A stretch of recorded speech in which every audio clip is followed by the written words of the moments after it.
Welcome to Mental Health in Your Neighborhood. I want you to welcome me, Louise Carcione, and Pastor Bruce Wall, who's co-hosting with me today. Hello, Pastor. Hello, and we have a special guest with us to help us with our topic today, and his name is Eric Kennedy, better known as. Go ahead. And his middle name is Orion. Orion. Okay. Orion. Okay, good. Okay, so Orion. And right. Eric works with me with prison reform. And Eric works with me in a multitude of responsibilities that I have. So it's great to have him with us today. Yes, wonderful. As many of you probably remember that Eric was on the air with us last week, and he was in his pajamas under the sheets. Very professional. And so today he's also going to be with us. We're not going to be able to see him, but we're going to be able to hear from him. And so we appreciate him making the time to be available with us today. Louise, is there anything on your heart or mind that you would like us to discuss? Or yes, there's two things. Okay. One is that I can see Eric. What do you mean you can see? I'm looking right at him. And the other thing is that I want to talk about your history. Eric's history? Yours. Oh, my history. Yes, I want to know. An hour. I want to know what year you went into the church in Roxbury with your pastor, and when you became the pastor of our church. Okay, because I know that you're doing a fabulous job, and I want people to know more about you. Okay. And I was going to say to Eric that because of the light in the background, he was dark, but now he's doing something so that we can see him. In addition to seeing him, we can see his mustache. But anyway, Eric, you made a comment when Louise was talking about wanting to talk about my history, my past. You made a comment. I didn't hear it. I wanted you to. I'm saying to Louise, have an hour, and there's so much history in past. You hear that, Louise? My history is so extensive that even this hour program, we can only put our feet in the water to get them wet. We can't really talk about the whole history.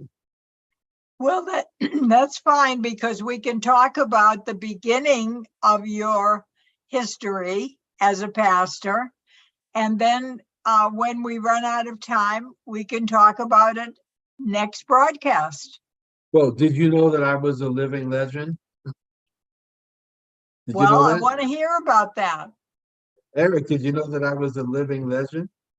I did. I was at the ceremony. Oh, okay. So when you learned that I was a living legend, did you say, oh my gosh, this man's pastoring at our church?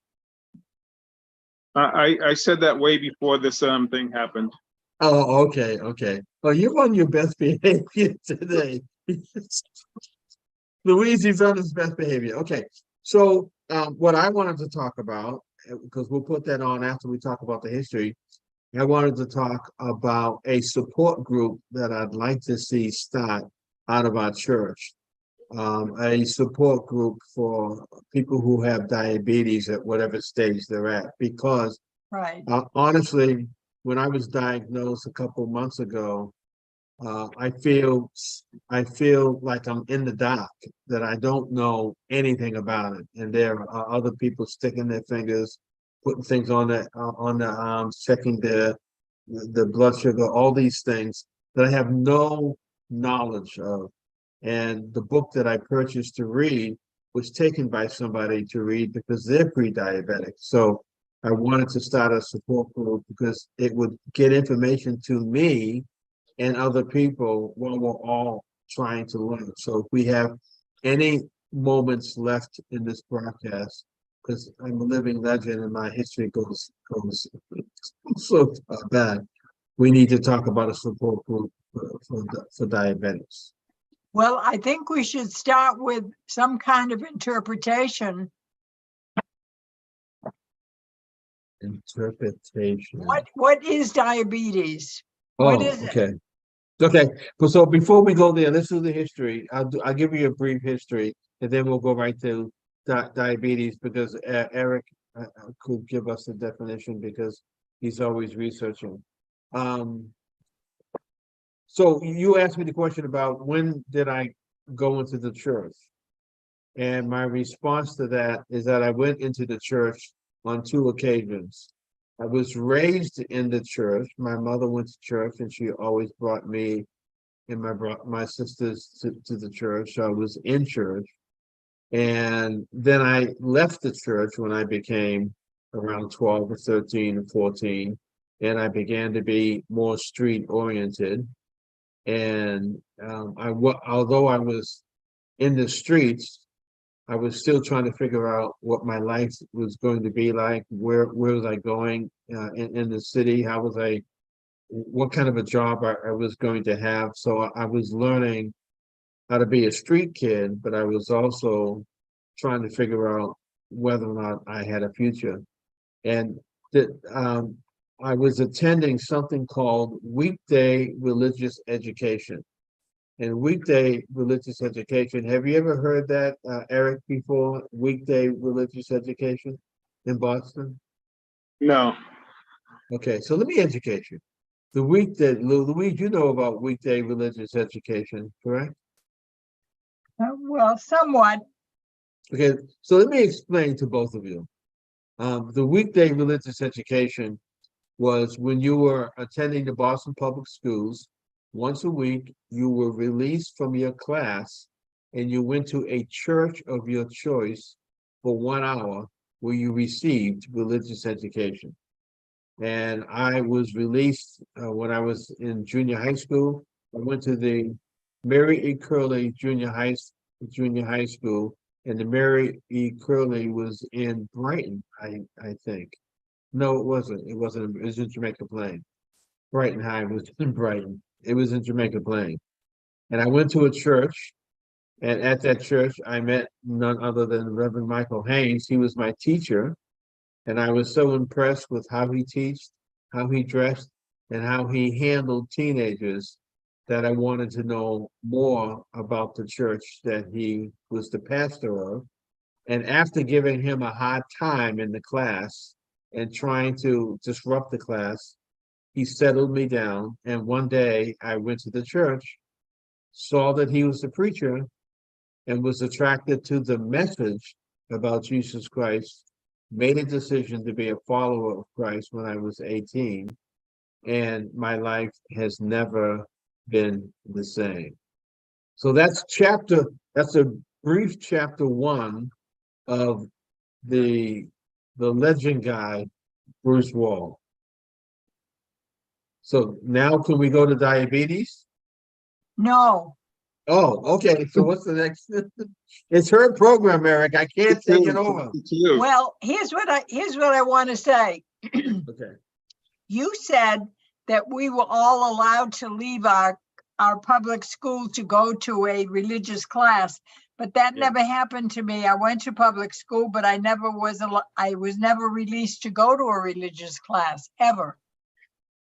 So you never heard of it, is what you're saying? No, you're right. I never heard of it during the years that I went to Thomas Gardner School in Alston, to William Howard Taft in Brighton, and to Brighton High School. So 67. So this must have been 67, 66, 65, 64, 1963 or 64 was when I was in junior high school around that time. So because you're a little bit older than I am, obviously maybe this started after you passed through the schools in Boston. But I cannot see the city ever returning to anything like that, to allow children, teenagers. I don't know how young. I don't know if it was junior high and senior high. I was in junior high. I didn't know if children had an opportunity to do that. I would not think so because we walked from the school to the church. I don't think they would let children walk. So my research says that there are still some states that still have that enacted, but the school districts are in rural areas of those states. I see. So there's nothing in your research that talks about Massachusetts or Boston at all, right? You know, I've been trying to find something that says when it ended and when it started, but nothing's coming out. Okay. Well, I was So- curious about that because when you use the language to say that when you and I went to public school, we were released for a religious lesson. I was not one of those people. I just wanted to be sure that those listening to our broadcast understand that was something that was a gift of learning that you had, but I did not. What do you think of the whole idea of students being released from their school time to actually go to a religious institution to learn about their faith? I think it's a good thing, and I think that each student needs to have some kind of encouragement from their teacher and their parent about which class they should be going to. Mhm. Eric, have you ever heard of anything like that before in the public school system, weekday religious education? No, but I found out that it started in 1916. Oh, okay. And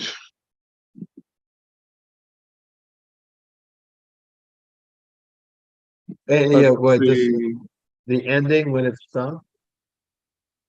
well, it didn't stop in all of the United States, but I'm trying to figure out when it stopped in Massachusetts. Right. I know it was filed to be enacted in 1960. Okay.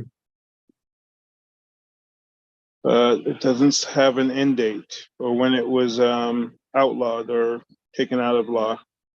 I just think that people would be so opposed to something like that being a part of young people's regimen during the school time, during the school day. Obviously, I think if they brought it back or did it, I think they should make it optional and not mandatory. I'm sure that if a person, I'm sure back in the day, if a person said that they were not going, I'm sure they would just let them stay at the school. I'm surprised that I went with my state of rebellion. I was surprised that I went. Maybe I went because we were able to go to the store and buy candy. Maybe I just wanted to get out of going to class. So I could see that as more of a motivational factor for me, but not knowing that my life was going to be intersected with a man who was going to be used of God to change my life forever. And I will forever be eternally thankful for weekday religious education. Does it say what they called it, Eric? That's what it was called. Okay, so that has to become a chapter in my book. Anything else on Yes, the other thing that I wanted to mention was that in 1939 and 40, when I went to school, our class stood up in the morning and saluted the flag. I'm trying to remember if I did that. It's not done anymore, but at that time it was, we had to stand and salute the flag. I think that had to happen because that's the only place where I would have learned The Mhm. flag, saluting the flag. What about singing Star Spangled Banner or something like that? Did you guys sing? Yes, yes, we sang the Star Spangled Banner as well. Eric, do you recall that when you were going to Yeah, school? absolutely. And did you participate? Yes. Oh, and I did too. I don't know why, but I did. And just a lot of those, we can talk about a lot of the negative things that happened to us when we were in the school system, but some very good things also happened because when the week leading up to graduation at Brighton High School, Louise, I had a physical shouting match. I had a shouting match with the gym coach, and I walked out of the school. And I went to a phone booth. Isn't it amazing? A phone booth. And I called my mother at work and told her I had left school. And this is the week before graduation, Louise. Oh, my goodness. Ooh, And I was not going back. I had not thought through the implication of not finishing high school. I was in my emotions. And um the high school, my math teacher told me that she wanted me to come back. Miss Tobin was her name. And I only went back because she asked me to. ah, And I had, you can laugh at this, I had to go to the YMCA to swim because I was minus some points for graduation. So I jumped into the pool, I swam, and they gave me my points, and I graduated. But I do not recall being allowed to attend the graduation. I think they sent my certificate, my diploma to me, and I'm sure they didn't want me back in the school. But I'm thankful. Have either of you folk made decisions without thinking them through, and that there were consequences that were a little difficult to recover from? I sure have, multiple times. no, Yeah. I was just done. I was just done what I was told. You did what you were told? I You did were what I was compliant? told in the public school. Yes. Louise, you need to come over to the wild side. Well, Yeah. I changed my attitude after a while, but it did take me when I went to public school to the Thomas Gardner and to the William Howard Taft. I pretty much just listened to what the teachers said to do, and I did what the teachers said. You were called very compliant. That's what that is. Mhm. Okay. But Eric, as she grew older, we had a birthday party for my wife many years ago, and I rented a facility up in Hyde Park or West Roxbury somewhere. Hmm. And it was on Hyde Park Avenue. And we brought records and or CDs, and we played music, and we danced the night away. This was the church folk. Louise came with a bandana on. She came with the psychedelic look. Her clothes was from the 60s. I couldn't believe that that was who she was back then. You talk about rebellion. She rebelled when the older she became, the more she rebelled. Is that true, Louise? Well, it wasn't so much a rebellion as an attitude that I had about what it was I believed. Uh, okay, I call it attitude. That's what I call it attitude. Uh, any other questions before we transition? I was upset about the way my white neighbors treated the Black students who came to school in my community, Mhm. because they called them names and they didn't want to pay any attention to them. And I was very disappointed about the way the Black students were treated. And Yeah. so I used to go over to the school bus and put my hand out and offer my hand to the students to get down the steps and get off the bus. Right, right. Wasn't it kind of dangerous for them to get off of the buses when we were busing the Yes, children? because sometimes they were yelled at, some other young white kids might throw stones at them, yes. Yeah. Eric, Terrible, it was very bad, it was very right. bad, very inappropriate. Yeah, many of us had to live through that experience here in the city of Boston. It was horrific. And there was a young man. I only remember his first name. First name is Cornelius. If I'm correct, he attended high school in Charlestown, if I'm correct, and he was shot and was paralyzed. Mm. And I remember working with his family and his mother to get what was due them as a result of the shooting. So it was a tough period for all of us during that time.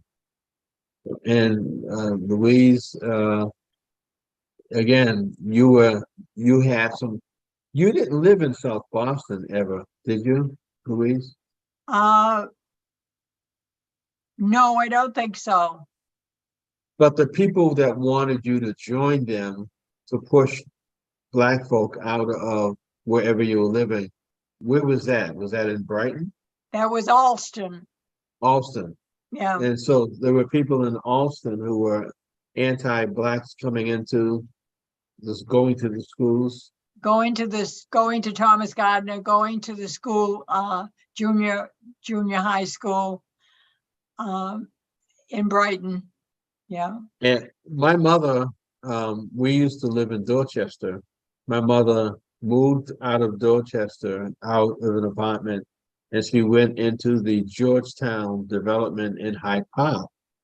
And that was the whites who lived there were angry that Black people were coming there, and there were multiple fights. My young sister told me of altercations that she had. I mean, Blacks were being pushed out and not allowed into Southie, being pushed out of Hyde Park, being pushed out of Brighton or Austin. It was a tough period for our city. But and to see the change that we have made, we're not where we really would like to be, but it's a whole lot different than it was back in the day. And Eric, you were nowhere around, were you? When No, all this was happening? I experienced busing because I got sent to a school in Southie. I remember getting bused there, and also remember fighting pretty much every day in school. How did, if you were fighting or protecting yourself every single day, how were you able to think, to be active in class with people who were antagonistic against you? Well, especially that was elementary school, and I remember because my foster mother at the time was a retired principal for schools, and so a lot of my education was done at home anyway. Hmm. And so, at what age were you when all that was happening? Or, I would or say, what grade were you in, if you don't have the age? fourth and fifth grade, going into middle school, so sixth, seventh, and eighth. Mhm. Louise, you know, the history that many of us have during that era, we'll never forget what happened in our city. Some people are scarred, others lived through it. When I went to Brighton High, and only reason why I went to Brighton High was because my friends were going there, and I felt that I could be protected by being with them. So there was no scholastic, there was no vision to go to college, there was none of that. I was heading to Vietnam. That's where I was going. That's where I felt I needed to go because my friends were going into the armed services and they were all going to Vietnam. We didn't see the impact of being in the service and being in Vietnam because they were just going. And I wanted to follow them to Vietnam the way that I followed them going to high school. that I had no business going to. But my pastor sent me to a Christian school as an alternative to going to Vietnam. And that's what established the Christian foundation for my life to keep me from being on a destructive path. Go ahead, Louise, you were going to say something? Well, I was just going to say that my hesitation about what school I went to in elementary years was related to where my sister was going. My sister had a Okay. different father than I did, and she went to Somerville High School, and she also went to another school that you mentioned. And I used to get out of my school early and take the bus and go over and meet her and make sure that we talked to Black students that were in her neighborhood. Mhm. So And I always brought myself to wherever Black students were. it seems to me, Eric, that Louise she rebelled against the culture of people who were mistreating other people. That was a state of rebellion, Mhm. which really was needed. You know, Yep. it's like, Eric, you and I rebelled against the culture of crime and violence when people wanted to be violent and sell drugs and all that kind of stuff. We Mhm. rebelled against that culture. There was danger in rebelling against the culture of the city during that period. And there was also danger in rebelling against people who wanted to hurt other people because of the color of their skins. Right. But that's who the three of us are, quite frankly. Mhm. Um, when you were walking the streets and I didn't know you, um, with the Guardian Angels, I said I had respect for the Angels because, to the best of my knowledge, you guys never carried weapons, but didn't No. carry a gun. And you were on, they were, Louise, they were on the MBTA, protecting people on the MBTA without weapons. And I don't know Mhm. how they Yeah, thought they were going to defeat a gang. Pastor, it's funny you bring that up because I actually ran into an old friend of mine who works for the MBTA police as a Okay. police officer. And we were talking about the old days, and he goes, no one will ever give you guys credit as the Angels, but you guys are the ones that really cleaned up the combat zone. Mhm. Ah, And could you talk a little bit about that and how that was done and how long So, it took to really do that? oh wow, years of like pretty much every weekend because that's when it got the worst. Of patrolling Chinatown, the combat zone, and prohibiting prostitutes from getting into their John's car by basically, we would take our radios and read off the plates of the people who were trying to pick up the prostitutes, and then the Johns would just drive off and leave the area. And I remember one pimp came up to me one time because this is when I was the patrol leader. He goes, "This is a Friday night." He goes, "You guys are hurting my business and stuff. If I see you guys here tomorrow night, something's gonna happen." And I said, "Okay, we'll be here around 7 o'clock." And so Saturday night we showed up, and he got into my face. And then, again, protocol for guardian angels, you don't get into the leader's face. So he ended up getting what we called wrapped up, surrounded by, and then he foolishly went into his inner pocket, and we pounced on him, Mhm. and to the point where he actually didn't have a gun, but we didn't know that, and we weren't going to wait to find out if it was a gun. Right, But he right. called the police on us. When the police came, they just basically told him, "You better be lucky that wasn't us, because if you would ah, have threatened us and then came back and re-sinned, you'd probably be dead by now." Right, right. But Wow. yeah, it took years and years of just going there and walking the alleys of Chinatown, and literally see people dealing drugs and stuff, and we literally smack it out their hands and then stomp on it so they couldn't get it and stuff like that. So yeah, I got stabbed a couple of times, and but it didn't deter us. But Louise, so here's a guy and his team that walked the streets and confronted people. I'm the other guy who slept in drug houses as a way of stopping people. One of the last things I did is on Maple Street, I was going to sleep in a drug house by myself, not sleep in a drug house. I was going to sit on the stairs, the inner stairs in the hallway, to prevent people from coming in and going up to the third floor to buy their drugs. And so when people came in, I was again by myself. I said, nobody, they're not selling drugs today. Then they would walk out. And I was there, I believe all night, because I remember waking up to roaches all around me, and sleeping on the stairs. And that was the last one that I did because I was, I believe I was engaged to Karen. And at that time, she did not understand what I was doing. It was too foreign for her. When I saw the fear that was in her eyes, and I had to make a choice to continue to do this and traumatize her, or was I going to give in and show that she was more important than all the things that I was doing? Eventually, over the years, she got involved in a lot of the things that I was doing from her perspective, the way that she would do it. And she ended up doing a phenomenal job. But that was so the guardian angels walked the streets. I slept in drug houses. That was some experience. And I didn't, Louise, I don't know if I think I probably stopped sleeping in the drug houses prior to meeting you. Because our communication came through me going to community meetings and seeing this white woman thinking that she could lead all these agencies up in the Codman Square area.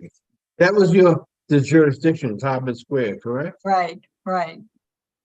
And that was when I moved to Codman Square, and I bought a 2-family house, and I rented the second apartment to people who had gotten out of prison.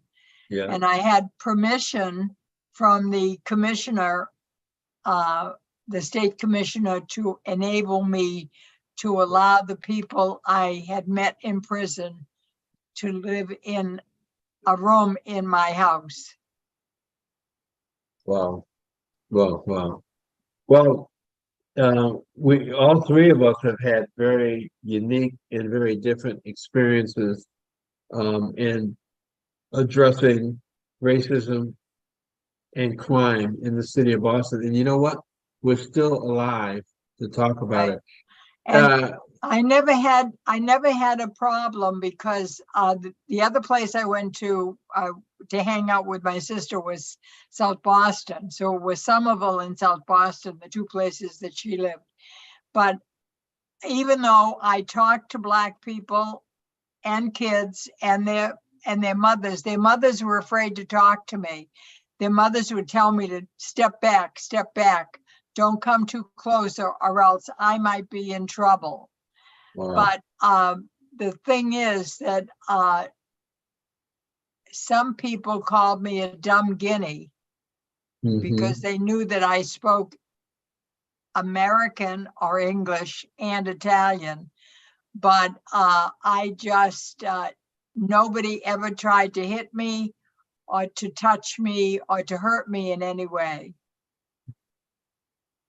Well, Eric, my last question before we go to the other point was, have you ever thought about writing about your time with the Guardian Angels, or is that prohibited? I can. In one of the books I'm working on now, I do mention a lot of the stuff that went on there. But I did want to say that my growing up, my most extensive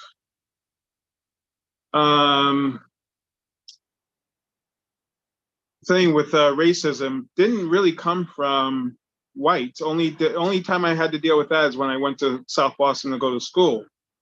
I had more interaction with racism through my own race because of how I was growing up. I mean, I was, a young Black kid, skinny, really wasn't prone to peer pressure, and probably one of the few Black kids in Roxbury that walked around with a Walkman playing class. It was always, me trying to be white because I listened to that and the way I spoke and stuff like that. So I got more flack from my own race than I did from any other race. And the only time I experienced the racism is when I went to school, because where I lived at in Roxbury, there are actually white families that lived in my neighborhood. Did you, or do you, oh gosh, I'm losing my thought. Do you know who you sound like in making that statement? Yes. Tell me. Sound travelers. Yes. So Dan Walker says the same thing.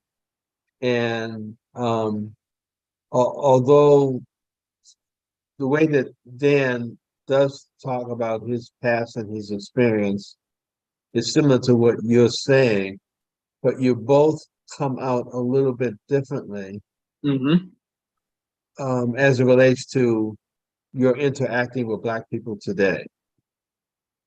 But again, I'm sure you have some of the same stories. Black folk who were not accepted or rejected. And the only reason why I was accepted by my own people was because I ran with a group of people that were tough, much tougher than me. Yeah. And for some reason, they felt it was their responsibility to protect me. Yeah. And they did that. They protected me. And I will forever be appreciative of how they kept me safe in Dorchester and in Roxbury. And it's amazing. I didn't have much to do with Mattapan at all. It was Dorchester and Roxbury was where as we say, I ran. And Louise, you're growing up was in what communities in Boston? It was Alston. I was born in Brighton, Okay. but then I grew up in Alston. Then I lived in Cambridge. Okay. And then after I got married as a teenager, I went to raise my children in Hopkinton. That's a transition. Yeah, that was a transition. Yes, yes. But probably good schools and a safer environment to raise And children. I went to college because I drove every place I had to go. Mm-hmm. Well, let me ask Eric, if you were to give us a definition of the word diabetic, what would it be? Did Louise ask for the definition? Yeah, Louise Yes, asked I for the did. definition. I did. And while Eric was looking it up, Louise, do you know many people who are diabetics? I actually just know about 2 or 3 people, including you. Well, last Sunday, Eric, I don't know if you saw the young man that was in church and he had crutches. Yeah. Or no, either he had crutches or he had his foot was wrapped up a certain way. And I said, what happened to you? Because I made the assumption that he probably fell and bruised his foot. And it was the D word. Wow. And I said, you're the second person in this church who has had problems with their legs or feet because of diabetes. And I said to myself, this thing is more serious than I ever thought it was. I've heard of it. All I heard about diabetes was people checking their blood sugar, but I never knew the results of having diabetes. And I said, and I won't mention any names, but there are other people who were in our church who had diabetes, and some of them didn't test their blood at all. They were eating all kinds of foods, so they were not conforming to a healthy diet in order to sustain themselves. So What's the definition that you found, Eric? So diabetes is a condition that affects your body, how your body turns food into energy. It causes your blood sugar levels to become too high. There are two types of diabetes, type 1 and type 2. Louise, you had a question? No, I didn't have a question, but I just wanted to make sure that that people who listen to the broadcast understand that I think it's critically important for us to talk about diabetes, where it comes from, what it means, who has it, how we can help somebody in our family or within among our friends who has diabetes. I think it's important for us to know about it. Eric, is there any research as to why, well, sorry, let me strike that. Is there any research that says that Black people are more prone to have diabetes than whites, or is that an old wives' tale? Well, there is research that supports that only because of the where we so not aptly to be able to eat right, the correct foods, and the fact that our traditionally our foods are fried foods and stuff like that. So, and again, I remember growing up and not having anything to eat, and we had pasta like macaroni and cheese all the time, and or peanut butter sandwiches and different things like that. So it wasn't a lot of fruits and vegetables growing up, and I remember that. But yeah, there is research that says that it's rampant in the Black and brown communities. But again, I think it's going to be rampant in any community where there's poverty, and that includes white families as well and stuff like that, because not all white families are able to buy the nutritional foods or go to Whole Foods and stuff like that, and they're eating the same thing that we're eating in our community. Mm-hmm. But it is more predominant in the Black and brown communities. Mm-hmm. Louise, did you raise your hand again? Yeah, I just wanted to say that when I was growing up by my Italian grandparents, we did not have a can opener. We did not have any canned food of any type. Every food, every item that my grandmother made was a homemade menu, Italian. And it was all, we went and bought certain ingredients at the store and brought it home to cook it. And I never ate any of the food that my classmates in elementary and junior high school ate, because I didn't know what they were eating and they didn't understand that I only ate Italian food. So what is the concern regarding, let's say, canned tomatoes or canned corn versus corn on the cob versus freshly purchased tomatoes? What's the big deal about having the tomatoes in a can and corn in a can? Chemicals. For the preservatives, is that the things they put in? They put chemicals in, yes. Yeah. Mostly salt chemicals, anything that contains a lot of salt. So does that mean that you both say no to any food that's canned food? For example, I was in Stop and Shop and I was picking up some items for the dogs, and I happened to go down an aisle and I saw, boy, I like that canned chili. Let me just get one can. Just one can will not hurt me.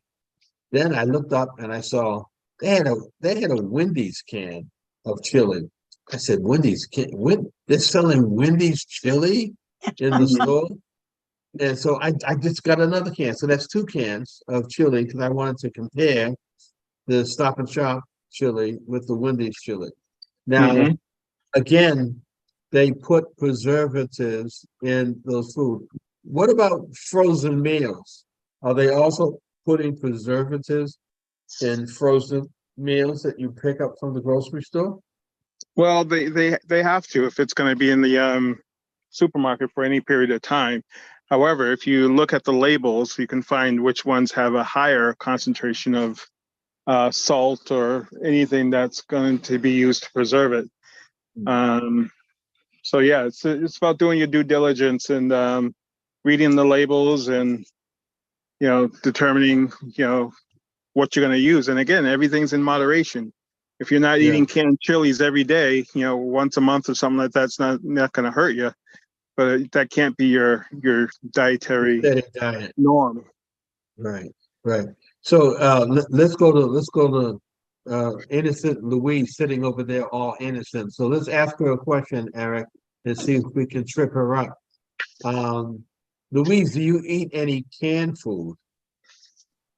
I do eat canned food now, only because I'm in one of the elder services programs, and food is brought to me. So I suspect that some of the food has chemicals in it, and that might explain why I have lost 40 pounds this past 6 months. Wow. 40 pounds? Wow. Yes, Do they suggest that you lift small weights at all to exercise? I lift weight, and I do exercise while I'm sitting in a chair. Yes, And are you consistent with doing that? yes, I do it every day.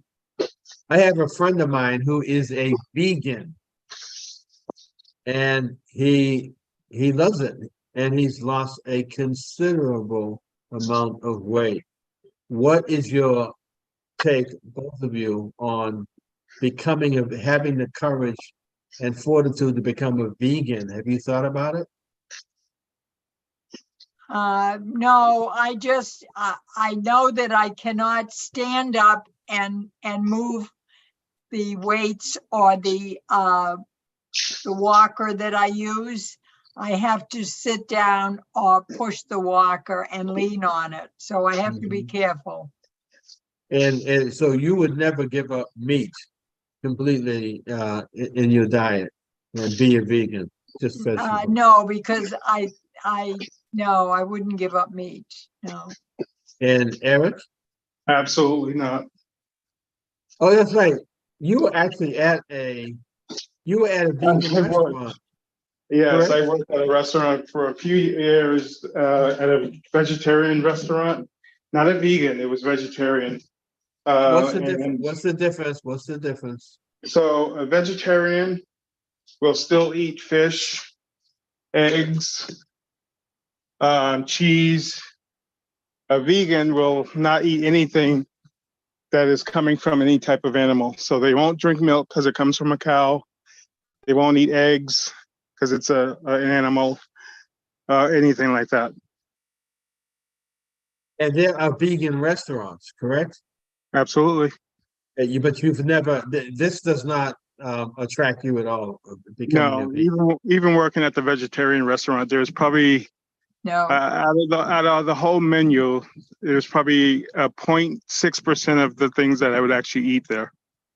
I would like to see a study that discussed whether becoming a vegan could help you, reduces the possibility of you having cancer, right? Because a lot of people say about the food, that's why they go to organic food, is because there are no chemicals in it, correct? Mm-hmm. Well, I've had cancer 3 times, Okay. and I've had cancer physically removed surgically from my body 3 times. And I have eaten primarily Italian food before I had cancer surgery. Mm-hmm. When you reach a certain age, like for example, 90, 93, 94, are people really that as concerned about cancer or their health as they were when they were 40 and 30?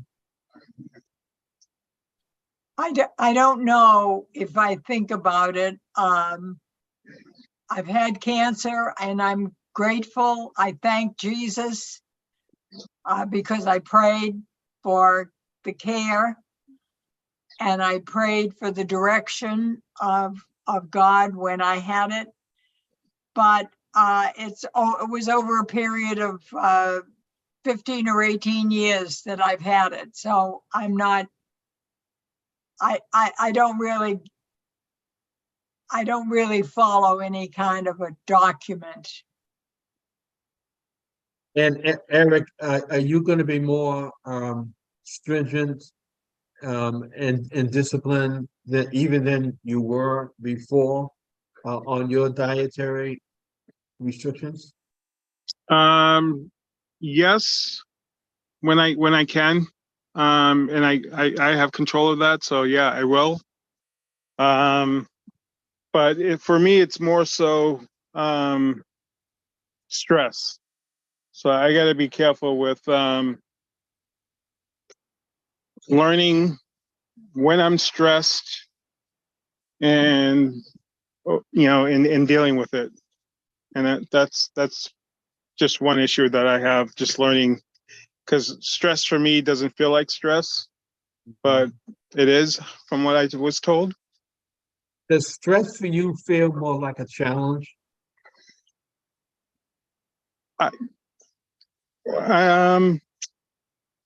Not really a challenge, because like I said, during one of the AADA broadcasts, I was talking to them about really not knowing, because I love the work I do. Oh, I thought that was my ride. How you doing? So I love the work that I do, but it's like, again, what most people would find stressful, I don't find stressful, but Right. just because I don't think it is doesn't mean that's not what my body is attributing it as. Right. Let me, Louise, Eric is getting ready